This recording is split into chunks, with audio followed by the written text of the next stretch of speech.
All right, welcome to the Swarm of Bees video. So really quick, if you don't know who I am, somehow found this video. My name is Michael Krug, and I am a board certified health and fitness coach. I work primarily with men, helping men build strength and lose weight while increasing their energy and confidence. And a lot of that is done through our mindset first.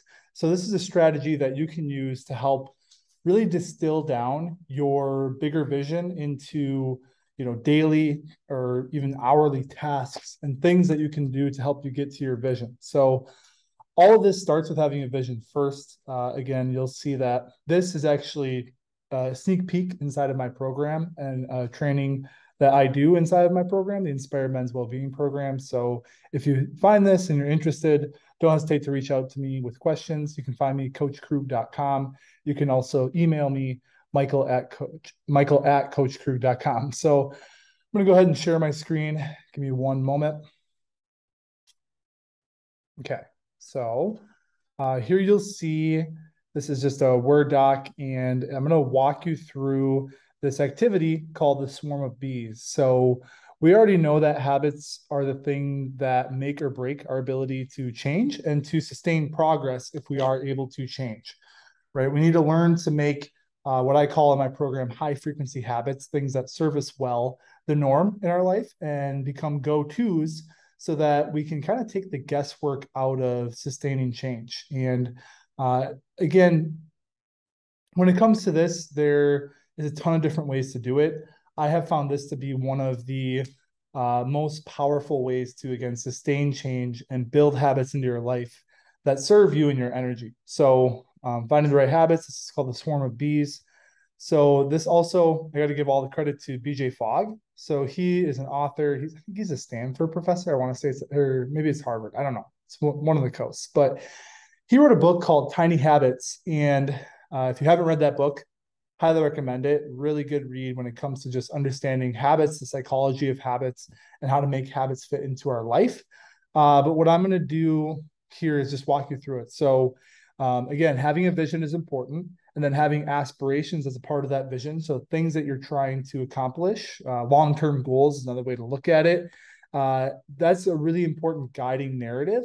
But just having really long term things doesn't give us concrete steps that we can take day by day to get to the end goal in that vision. So, this swarm of bees is a practice that you can use to take your long term goals and your aspirations and break them down into more manageable habits and behaviors that are going to help make those desires become reality. So, we're going to go step by step. I've got pictures. I suppose I could have just done this live in person, but I think it's beneficial to see some of the text as well. So the first thing you're going to want to do, get a blank piece of paper and a pen. You can see the picture. And then you're going to start by making a cloud. This is my beautiful cloud in the middle of that piece of paper. And then inside the cloud, I want you to write down your aspiration or the long-term goal that you have. And make sure that whatever it is, it has smaller habits that could help make it a reality, right? So, for example, I put sleep 8 hours each night. That's the long term aspiration. For you, maybe it's weight loss. Maybe it's, I don't know, running an Ironman. Maybe it's growing your business. Maybe it's tuning back into things that you enjoy in life. Whatever your aspiration is, I just want you to write that in the middle of the cloud. And then on the outside of the cloud, I want you to write all the tiny behaviors or things that you think could impact this aspiration in some way. So this example I did, sleeping 8 hours. I put wearing blue light glasses, waking up earlier, getting in bed earlier at night, having a wind down routine. So just having a nightly routine that helps me get ready for bed. I could have my last meal of the day before 7. I could get a new mattress. I could get blackout shades. I could leave my phone out of my room. I could also get an old school red light alarm clock, or I could get the TV out of my room. I don't actually have a TV in my room, but a lot of the clients that I work with do. So this again is just for sleep. If yours in the middle, if it was weight loss, maybe it would be, eat more fruits and veggies. It would be eat more regular meals, have regular timing for your meals, exercise more, practice resistance training. Whatever it is, we all intuitively know if we have a longer term aspiration, we know some smaller things that are going to help us get to that. So then what I need you to do is grab a separate piece of paper and you're going to make a quadrant on it. And you're going to have the X being The x-axis, the horizontal axis is going to be how hard it is, so easy to hard. And then you're also going to do how impactful it is in the y-axis. So the most impactful, the least impactful. So you can see from my example here, all of these little things outside of the cloud, I went ahead and I wrote them down in this axis. So for me, I think blue light glasses are super impactful and also really easy to do. They're relatively cheap. You can find them anywhere, Target, Amazon, wherever, right? Getting in bed earlier, it's easy for me, but it's not as impactful because, you could get in bed and still not go to bed right away.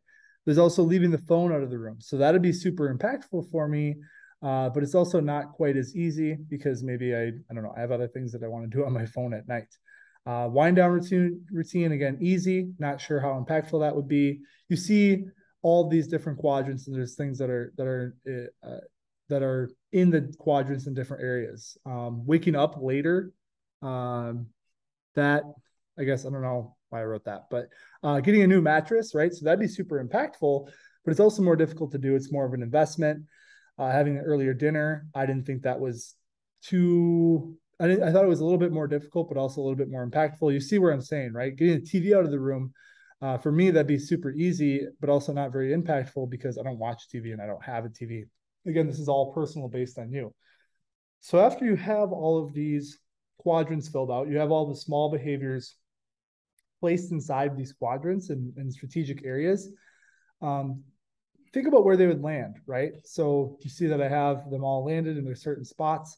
And you're going to notice that some of these things are like dominoes, right? So for example, if I leave my phone out of my room, I might need an alarm clock. If I, take the phone out, then I'm going to need an alarm clock.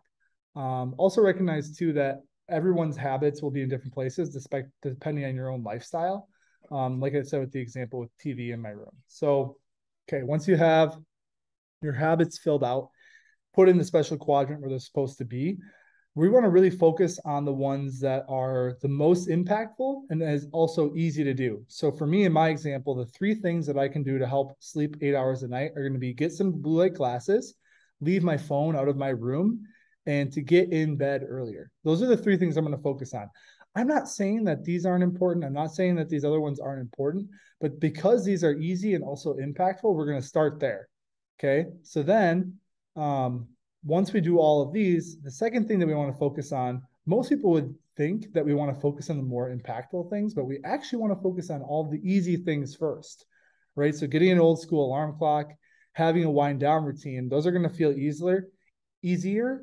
They're not as impactful as leaving my phone out of my room. They're not as impactful as having blue light glasses, but the fact that they're easy, and if you read the book Tiny Habits, if you've worked with me or seen any of my content, you understand that focusing on things that are easy and action oriented, and we have the ability to actually do them, that's what's going to move the needle far more than trying to do really hard things that are more impactful. Okay. After that, if we've done all of these things, then we get to the more impactful things that are difficult. And then last but not least, if you ever do get to this spot, it's just, the hard things that don't move the needle. I'm assuming if I was to do all of these, maybe a couple of these, my sleep would increase. And, that's just my example. Again, everyone is going to have different items and things in different spots. But that, my friend, is called the swarm of bees. So a really powerful technique that you can use when it comes to, come back to full screen, when it comes to just taking your longer term goals, your aspirations, your vision, and breaking it down into super simple, actionable, and realistic things that you can do. So again, my name is Michael Krug, coachkrug.com. I hope you enjoyed this mini training and a sneak peek inside of my Inspired Men's Wellbeing program on the swarm of bees. And as always, until next time, keep inspiring. Thank you.